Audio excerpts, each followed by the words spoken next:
We're here at TPAS conference in Wells, and Welsh Government have launched a new comparison tool, a data comparison tool, allows you to compare your landlord against other landlords on a whole wide range of metrics. I think it's wonderful.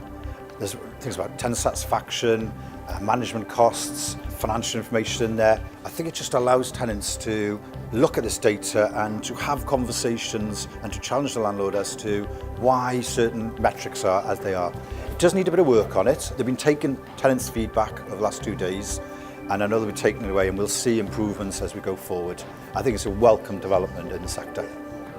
I will be using the Welsh Government comparison site because I'm a tenant of a housing association. I'd like to compare mine with others to see how I compare and the rents compare, that sort of thing. Well, I'm very interested in seeing how my own landlord performs, seeing how the comparison is with the other landlords as well, and seeing if they are dedicating themselves to giving good value for money.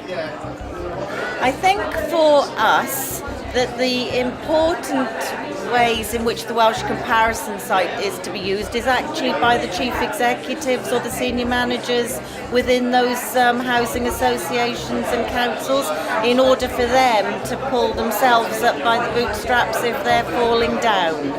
Byswn ni'n defnyddio yr tool newydd ar gyfer mwyn helpu I wella'r gwasanaeth, I roi fatha bod y tenantiaid cael ei roed ar dallt well, a falle bod nhw'n mynd I helpu wedyn iddyn nhw gallu roi atab mwy a roi barn I nhw o bethau. I will be using it. I'll have a look at it and I'll see how my housing association, Wales and West Housing Association, compares with other housing associations within Wales. How is your landlord performing against similar landlords in your area? Are you curious? Search for the Housing Association comparison tool at gov.wales.